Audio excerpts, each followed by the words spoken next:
Assalamualaikum warahmatullahi wabarakatuh. Halo guys, kami dari kelompok 9 Sejarah Indonesia akan membahas tentang Sultan Syahrir, tokoh perjuangan nasional.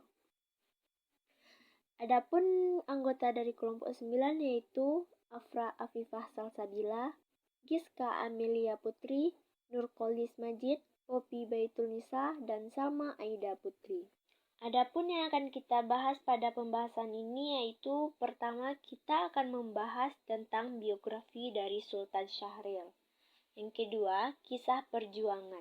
Yang ketiga, peran penting Sultan Syahrir dalam perjuangan menuju kemerdekaan. Kita masuk kepada materi pertama yaitu biografi Sultan Syahrir.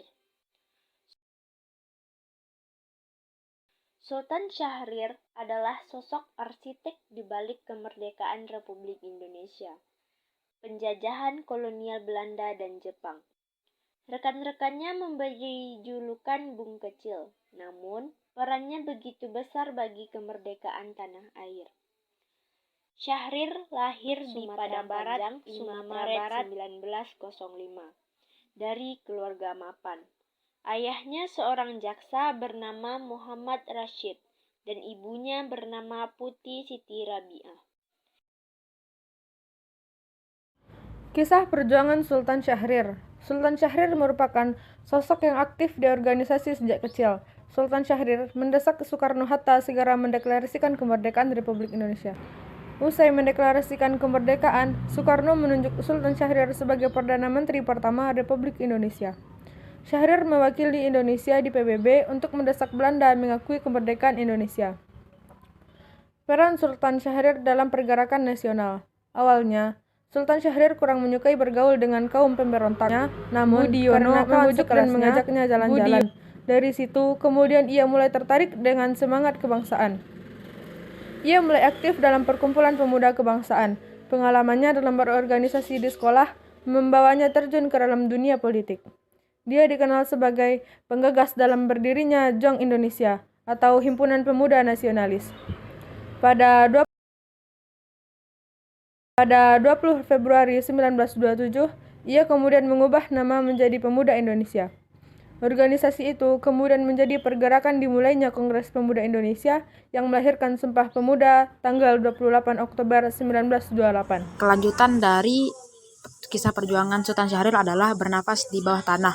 Tak seperti Soekarno maupun Hatta yang berjuang terang-terangan, Syahrir lebih bergerak di bawah tanah.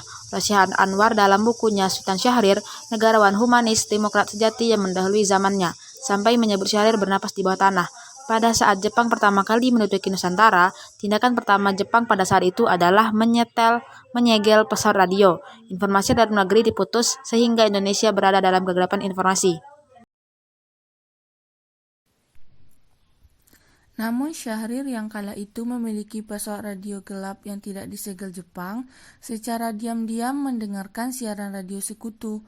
Ia berani mempertaruhkan nyawanya untuk mendengarkan radio demi mencari informasi-informasi terbaru tentang Jepang dan dunia internasional.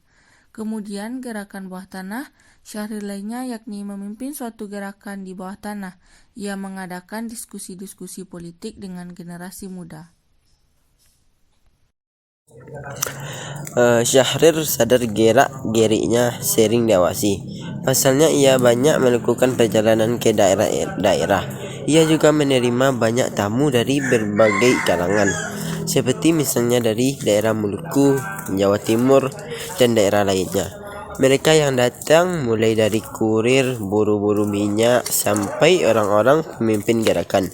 Selain itu, Sultan Syahrir berkecimpung dalam aksi pendidikan melek huruf secara gratis bagi anak-anak keluarga tak mampu dalam tahja. Jadi sekian penjelasan dari kami. Kalau ada salahnya kami minta maaf ya.